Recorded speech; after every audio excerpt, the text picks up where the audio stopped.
See, that's what, not Chad, now you see why I don't have a whole lot of mofos at my house. See, he worried about somebody else's family, your black ass there. He invited you. Listen to this. A backup quarterback hopped on a podcast and thought he was slick enough to blast Russell Wilson's Thanksgiving dinner from 9 years ago, but the whole thing backfired in real time. He ended up getting cooked by Shannon Sharpe, clowned by Chad Johnson, and even shut down by Russell Wilson's own mother. I went to his house for Thanksgiving. The weirdest feel like he catered. So no, you know, like, bro, I come from a traditional country-ass black family. We doing that. If I got as much money as Russell Wilson, my whole family would talk about me so bad if I ain't fly everybody out there for Thanksgiving. Trevone Boykin really thought he had a story worth telling. He figured spilling details about being inside Russell Wilson's home back in 2016 would make for spicy podcast content. What he didn't expect was how fast the whole thing would flip into one of the biggest public backfires we've seen in a long time, with everyone from NFL legends jumping in to shut the whole thing down. Wilson, my whole family would talk about me so bad if I ain't fly everybody out there for Thanksgiving. And I'm sponsored by an airline. Yeah. Maybe he not close to his family. And maybe he not. But his mama wasn't there. Sisters wasn't there. So when Russell Wilson's own family started coming for his neck, it was well earned. He brought that heat on himself. And trust me, here's exactly how the whole situation unfolded. But before we dive into what Boykin actually said, you need to know who this man even is, because a lot of y'all probably forgot he existed. Baby Future, the chef, and 2 nannies. And 3 dogs. And Baby Future at that time. Back at TCU, Boykin was a real problem on the field, piling up over 10,000 passing yards and 86 touchdowns across his college run, snagging 2-time All-American honors and the Big 12 Offensive Player of the Year award in 2014. The talent was never the issue. But hold up. He still went undrafted in 2016 and eventually slid into Seattle as Russell Wilson's backup. And that's where this entire mess first starts brewing. He only saw action in 5 NFL games. He threw for just 145 yards and a single touchdown before the Seahawks cut him loose in 2018. I don't worry about what somebody relationship is with their family. That ain't got nothing to do with me.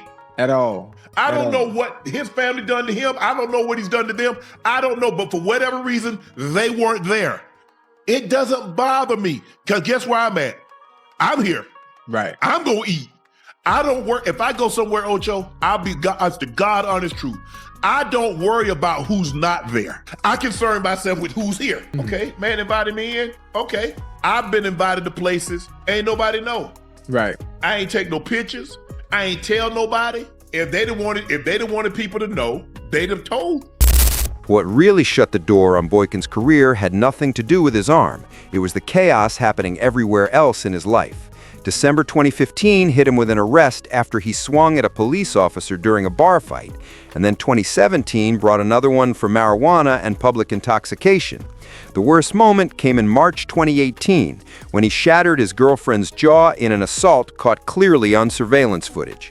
He later pled guilty to aggravated assault and witness tampering, and a judge hit him with a 3-year prison sentence in February 2020.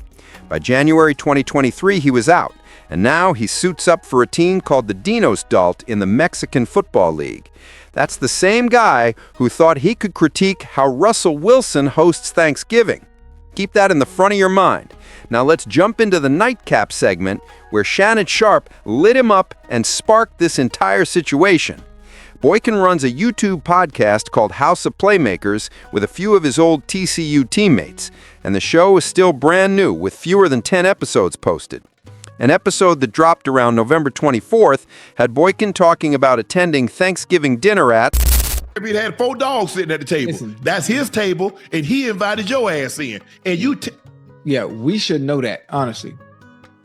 We shouldn't know anything about that at all. That's personal information. It's personal. And then, Ocho, and to make it, guess what he did? What? And that time, Baby Future was back. Now you talk about it. Now you talk about the baby too. Yeah, They're kids. he tripping. For the most part, you get kids. They're gonna be a certain, they don't want to sit down. Maybe he doesn't be quiet. Eat your food. Okay, that's a part of having a kid. Right. Well, maybe he doesn't have kids. He doesn't understand. They all bad. They're all bad. Russell Wilson's house back in 2016 was where all this supposedly went down during Boykin's rookie season with the Seahawks.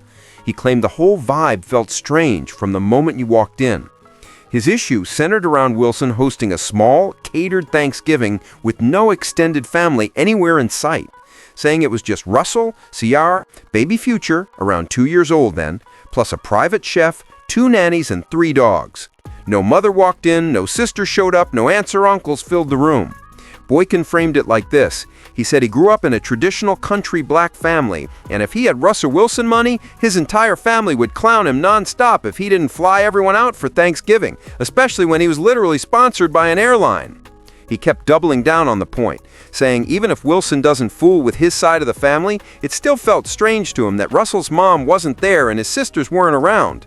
Boykin also made comments about Ciara's son, Future Jr., calling him bad and spoiled, remarks he later apologized for specifically.